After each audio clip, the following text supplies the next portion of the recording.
అరకు వెళ్ళే ప్రతి ఒక్కరు మెయిన్గా వెళ్ళాలనుకున్న ప్లేసు లేదా అందరూ వెళ్తున్న ప్లేసు ఏదన్నా ఉందంటే one of the best tourist place నా ఆంధ్ర. అలాగే one of the best tourist place Araku. Araku వెళ్ళడానికి మెయిన్ రీజన్లో ఒక రీజన్ అయినా వనంజంగి హిల్ స్టేషన్కి ఎలా వెళ్ళాలి, ఎక్కడ స్టే చేయాలి అని చెప్పేసి చాలామంది నన్ను అడుగుతున్నారు. స్టేయింగ్ విషయానికి వచ్చేసరికి ఎక్కడ స్టే చేయాలనే విషయం నేను ఈ వీడియోలో క్లియర్గా లాస్ట్ వరకు అయితే మీరు చూస్తే మీకు అర్థమవుతుంది. ఎందుకంటే నేను ఈ వీడియోలో స్టేయింగ్ ఎంత పడుతుంది ఏంటి, అలాగే సరౌండింగ్స్లో మనకి బెస్ట్ టూరిస్ట్ ప్లేసెస్ ఏవైతే ఉన్నాయి అండ్ అలాగే మనకి camping tents, camp fire surrounding మొత్తంలో కూడా చీపెస్ట్ ప్రైస్లో ఏదైతే దొరుకుతుందో అని చెప్పేసి నేను క్లియర్గా ఈ వీడియోలో అయితే ఎక్స్ప్లెయిన్ చేశాను. సో ప్రతి ఒక్కరు వెళ్ళేవాళ్ళు యూజ్ఫుల్గా ఉంటుంది. ఒకసారి వీడియో లాస్ట్ వరకు చూసి మీకు నచ్చితే ఒకవేళ వాళ్ళ కాంటాక్ట్ డీటెయిల్స్ కావాలనుకుంటే డిస్క్రిప్షన్ లింక్ ఇస్తా, వాట్సాప్ గ్రూప్ లింక్. వాట్సాప్ గ్రూప్లో యాడ్ అవుతే మీకు ఏమైనా డౌట్స్ అవ్వచ్చు, ఒక గేమింగ్ టెంట్ స్టే ఏదైనా సరే మీకు కావాల్సింది మీరు నన్ను అడగవచ్చు. నేను యూజ్ఫుల్గా ఉంటుంది కాబట్టి మీకు ప్రొవైడ్ చేస్తాను వాట్సాప్ గ్రూప్. సో ఇప్పుడు మీరు చూసేసరికి క్యాంపింగ్ ఫైర్ అనమాట. సో మనకి తక్కువ బడ్జెట్లోనే క్యాంప్ ఫైర్ అయితే వాళ్ళు అరేంజ్ చేస్తున్నారు అనమాట. నేను వెళ్ళినప్పుడు సీజన్లో, పీక్ సీజన్లో అయితే మేము వెళ్ళాం. సో ఆ వీడియోస్ ఏదైతే ఉన్నాయో ఎలా ఉంటుంది ఏంటి, వనంజంగి హిల్ స్టేషన్ ఎలా ఉంటుంది, అలాగే early morning foggy weather, clouds మొత్తం కూడా ఎలా ఉంటుంది, సన్ రైజ్ మెయిన్ కదా. సో ఒకవేళ మెయిన్ అయ్యి ఉంటే సన్ రైజ్ ఎలా ఉంటుంది ఏంటి అని చెప్పేసి మీరు చూడలేదు ఇంకా వీడియోస్లో అనుకుంటే, ఒకవేళ మన ఛానల్లో ప్లేలిస్ట్ అని చెప్పేసి అరకు సంబంధించిన ప్లేలిస్ట్ ఉంటుంది. అరకు సంబంధించిన ప్లేలిస్ట్లో అరకులో చూడాల్సిన ప్లేసెస్, అలాగే బెస్ట్ టూర్ ప్లేస్, అలాగే స్టేయింగ్, అలాగే రిసార్ట్స్ ఇవన్నీ కూడా నేను వాటి గురించి డీటెయిల్స్ ఇచ్చాను అనమాట. సో స్కిప్ చేయకుండా లాస్ట్ వరకు చూస్తే మీకు ప్రతి వీడియోగా ఇన్ఫర్మేషన్ అయితే ఉంటుంది. సో తక్కువ టైంలో ఎక్కువ ఇన్ఫర్మేషన్ అయితే మీకు ప్రతి వీడియోలో అందుతుందని చెప్పేసి నేను అనుకుంటున్నాను. సో ఇప్పుడు వచ్చేసరికి క్యాంపింగ్ టెంట్ అయితే మేము స్టార్ట్ చేస్తాం. సో ఈ క్యాంపింగ్ టెంట్ దగ్గర క్యాంప్ ఫైర్ ఇంక్లూడింగ్ క్యాంప్ ఫైర్తో కదా మనకు అయిన ఖర్చు వచ్చేసరికి నియర్లీ ఒక 3 persons అయినా స్టే చేయొచ్చు.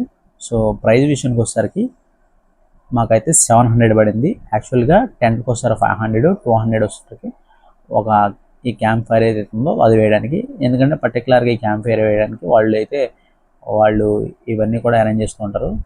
సో దానికోసం అని చెప్పేసి నియర్లో ఒక 2 to 3 hours అయితే క్యాంపింగ్ ఫైర్ అయితే ఉంటుంది. సో వండాలనుకున్న వాళ్ళకైతే మీకు 3 hours క్లియర్గా లాస్ట్ వరకు అయితే వాళ్ళు మనకి అరేంజ్మెంట్స్ అన్ని చేస్తుంటారు. సో లాస్ట్ వరకు వచ్చి ఆరిపోయినా ఒకసారి వాళ్ళు ప్రతిదీ కూడా మెయింటైన్ చేస్తూ ఉంటారు. సో దానివల్ల మీకు ఎటువంటి ఇంటరప్షన్ లేకుండా క్యాంప్ ఫైర్ మోగటం చాలా బ్యూటిఫుల్గా ఉంటుంది. అలాగే ఉన్న వెదర్కి సూటబుల్గా ఉంటుంది అనమాట. సో వెనక చూస్తున్నారు కదా క్యాంపింగ్ టెంట్స్ అనేవి, ఆ క్యాంపింగ్ టెంట్స్ అనేవి మేము తీసుకున్నాం అనమాట. సో 3 members వరకు ఈజీగా స్టే చేయొచ్చు. ఆ టెంట్స్లో అయితే మంచి బెడ్స్ కూడా మనకి మంచి క్వాలిటీ బెడ్స్ ఉన్నాయి. సో మనకి క్యాంపింగ్ లోపల ఆ టెంట్స్ ఏవైతే ఉన్నాయో అవి కూడా కొంచెం తడి అలాంటిది ఏమి లేకుండా మనకి వాళ్ళు బేస్ కూడా మంచిగా అరేంజ్ చేశారు. బేస్ చూడవచ్చు మీరు మొత్తం. సో క్యాంపింగ్ టెంట్స్ ప్రైస్ విషయానికి వచ్చేసరికి 500 ఎక్స్ట్రా, మనకి ఇది ఏదైతే క్యాంప్ ఫైర్ ఉందో అది 200 అనమాట. సో వెనకాల స్కూటీ చూస్తున్నారు కదా, ఆ స్కూటీ వచ్చేసరికి నేను రెంటల్ స్కూటీ. సో చాలామంది నేను అడుగుతున్నారు వాట్సాప్ గ్రూప్లో, డిస్క్రిప్షన్లో లింక్ ఉంటుంది. ఆ లింక్లో క్లిక్ చేస్తే వాట్సాప్లో జాయిన్ అవుతారు. వన్స్ వాట్సాప్లో జాయిన్ అయిన తర్వాత చాలామంది మీకు ఏమైనా డౌట్స్ ఉంటే నన్ను అప్రోచ్ అవ్వచ్చు. సో చాలామంది నేను అడిగిన క్వశ్చన్ ఏంటంటే ఆ స్కూటీ రెంటల్ కదా, సో ఆ రెంటల్ మనకి వైజాగ్లో ఏది బెస్ట్ లేదా అరకులో మనకి బెస్ట్ ఉంటాయా లేదని చెప్పేసి చాలామంది నన్ను అడిగారు. యాక్చువల్గా ఏంటంటే మనకి అరకులో కానీ అరకు సంబంధించిన కానీ వెహికల్స్ అనేవి ఏదైతే రెంటెడ్ వెహికల్స్ అనేవి అవి అయితే లేవు. మీకు ఒకవేళ రెంటెడ్ వెహికల్స్ కావాలంటే విజయనగరం నుంచి కానీ వైజాగ్ నుంచి కావాలి. సో 95% కూడా మీకు విజయనగరం కంటే వైజాగ్ బెస్ట్. ఎందుకంటే వైజాగ్లో నెంబర్ ఆఫ్ ఆప్షన్స్ ఉంటాయి.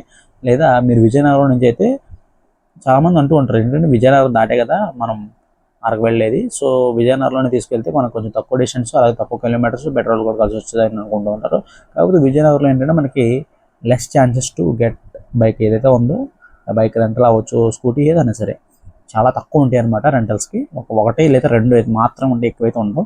సో వైజాగ్ విషయానికి వచ్చేసరికి మీకు ఆల్టర్నేటివ్స్ చాలా అంటే చాలా నియర్లీ ఒక 10 వరకు ఉంటాయి అనమాట రెంటల్ ఏజెన్సీస్.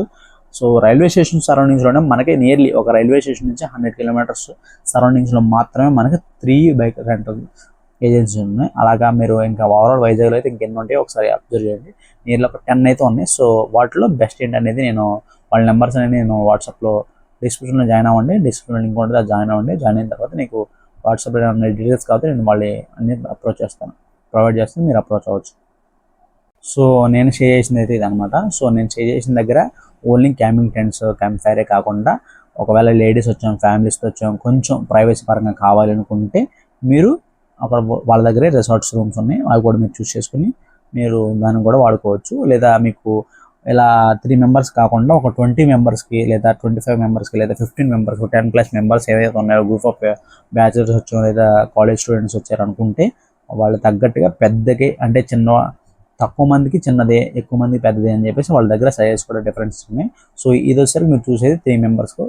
2 మెంబర్స్కి అయితే ఈజీగా, అదే 3 మెంబర్స్కి అయినా సరే అది ఉన్న తక్కువ స్పేస్లోనే 3 మెంబర్స్కి ఈజీగా మనం సరిపోయిద్ది అనమాట. సో అది దాని విషయానికి వచ్చేసరికి, సో ప్రైస్ వచ్చేసరికి రూమ్స్ వచ్చేసరికి మరి సీజన్లో మారుతూ ఉంటే అన్ సీజన్లో ఒక రేటు, సీజన్లో ఒక రేటు ఉంటుంది. ఈ క్యాంపింగ్ ఫైర్ టెంట్ విషయానికి వచ్చేసరికి పీక్ సీజన్లోనే 700 అంటున్నారండి with camp fire. Without camp fire వచ్చేసరికి 500 మాత్రమే. ఇంకా అన్ సీజన్ వచ్చేసరికి ఇంకా తక్కువే ఉంటాయి. సో అది మీరు చూసుకుని వెళ్ళండి. So coming to the Vanajangi hill station. Hill station విషయానికి వచ్చేసరికి, హిల్ స్టేషన్ వచ్చేసరికి ఇక్కడ నుంచి నియర్లో ఒక 3 to 4 కిలోమీటర్స్ మాత్రమే ఉంటుంది. ట్రెక్కింగ్ విషయానికి వచ్చేసరికి మనకైతే వనజంగి హిల్ స్టేషన్ దగ్గర చెక్ పోస్ట్ అయితే రీసెంట్గా అయితే పెట్టారు. సో ఆ చెక్ పోస్ట్ వరకు మన వెహికల్స్, కార్ అవ్వచ్చు, ఏదైనా సరే, బైక్, వాట్ ఎవర్ ఏదైనా సరే అక్కడ వరకు వెళ్ళిపోయింది. వన్స్ టికెట్స్ తీసుకున్న తర్వాత ఏ వెహికల్ అయినా సరే పక్కన పార్క్ చేసుకొని పార్కింగ్లో ఇంకా మనమైతే కొంచెం ట్రెక్కింగ్ చేయాల్సి వస్తుంది. ట్రెక్కింగ్ వచ్చేసరికి 1.5 కిలోమీటర్ ఉంటుంది. ఫ్రమ్ ఏదైతే టికెట్ తీసుకున్న దగ్గర బేస్ పాయింట్ ఉందో ఆ బేస్ పాయింట్ దగ్గర నుంచి 1.5 కిలోమీటర్ ఉంటుంది. ఎర్లీ మార్నింగ్ 4కి అయితే ఆ బేస్ పాయింట్ దగ్గర చేరుకోవాలి. మీరు ఏ టైం కన్నా బయలుదేరండి, అది మీ ఇష్టం. మీకున్న డిస్టెన్స్ బట్టి, మీకున్న టైం బట్టి మీ ఇష్టం. కాకపోతే మంచి వ్యూ ఎక్స్పెక్ట్ చేయాలనుకుంటే 4:30 కల్లా, లేదా 4 to 4:30, 5 అయితే అవ్వకూడదు. సో అప్పుడే మీరు ఆ బేస్ పాయింట్ టికెట్ తీసుకుంటే ఆ 4:30 నుంచి 1 అవర్ ట్రెక్కింగ్ ఏదో ఉంటుంది, చెప్పే కదా 1.5 కిలోమీటర్ ఉంటుంది అని చెప్పేసి, ఆ 1 అవర్ ట్రెక్కింగ్ చేసుకుంటూ వెళ్తే నియర్లీ ఒక 5:30 అయిపోతుంది. వన్స్ 5:30 నుంచి మనకి మంచి మంచి క్లౌడ్ వెదర్ వస్తూ ఉంటుంది. ఇంకా 6 అవుతూ ఉంటే సన్ రైజ్ అవుతూ ఉంటుంది. సో 6 నుంచి మీరు సన్ రైజ్ చూడొచ్చు. ఈ 6 లోపల ఉన్న క్లౌడ్స్ మొత్తం చూడొచ్చు. మంచి బ్యూటిఫుల్ వెదర్ని అయితే మీరు పొందాలనుకుంటే ఇన్ టైంలో వెళ్ళాల్సి వస్తే, ఇన్ టైంలో వెళ్ళాలంటే 4కి అయితే మీరు అక్కడ ఉండాలి బేస్ క్యాంప్ దగ్గర. 4 లేదా 4:30, 4:45 కల్లా మీరైతే ఆ బేస్ క్యాంప్ దగ్గరికి వెళ్ళి ఆల్రెడీ అక్కడ టికెట్ తీసుకుని ట్రెక్కింగ్ స్టార్ట్ చేస్తేనే మంచి వ్యూ అయితే మిస్ అవ్వకుండా ఉంటారు. ఓకేనా? సో నేను పెద్ద క్యాంపింగ్ టెంట్స్ అని చెప్పేసి ఈసారికి పెద్ద క్యాంపింగ్ టెంట్. సో దీంట్లో మీ నియర్లీ ఒక 15 మెంబర్స్ వరకు ఉంటారు. అలా కాకపోతే 30 మెంబర్స్, 15 మెంబర్స్ కాకుండా ఇంకెక్కువ మంది వచ్చినా సరే 30 మెంబర్స్ అవ్వచ్చు, 20 మెంబర్స్ అవ్వచ్చు. ఇంకా పెద్ద టెంట్స్ అయితే ఉన్నాయి, క్యాంపింగ్ టెంట్స్. సో అవి కూడా మీరు చూసుకోండి. సో రేట్ల విషయానికి వచ్చేసరికి మరి పెద్ద అయితే మారుతూ ఉంటే, చిన్న అయితే ఫిక్స్డ్ రేట్ కాబట్టి చిన్న అయితే నేను రేట్లు చెప్పగలను. లేదా ఈ రేట్స్ కూడా మీకు కావాలనుకుంటే వాట్సాప్లో యాప్లో అప్రోచ్ అవుతారు కదా, అప్పుడు మీకు ఆ నెంబర్స్ అన్ని, కాంటాక్ట్ డీటెయిల్స్ అన్ని మీకు ఇస్తాను. మీరు దాన్ని బట్టి మీరు అలా కాల్ చేసి రేట్స్ కనుక్కోవచ్చు. ఓకేనా? వీడియో ఎక్కడ వరకు చూస్తే ఖచ్చితంగా యూజ్ఫుల్గానే ఉందనుకుంటున్నాను. ఒకవేళ మీకు యూజ్ఫుల్గా ఉంది, ఖచ్చితంగా ట్రస్టెడ్లో ఉన్న బెస్ట్ ఇన్ఫర్మేషన్, చీప్ అండ్ బెస్ట్లో దొరికే స్టే గురించి అయితే ఇన్ఫర్మేషన్ తెలుసుకున్నాను. సో బెస్ట్ ఇన్ఫర్మేషన్ అనిపిస్తే ఖచ్చితంగా లైక్ చేయండి, అలాగే ఎవరికైనా షేర్ చేయండి. మన ఛానల్ అయితే సబ్స్క్రైబ్ చేసుకోండి. Thank you for watching.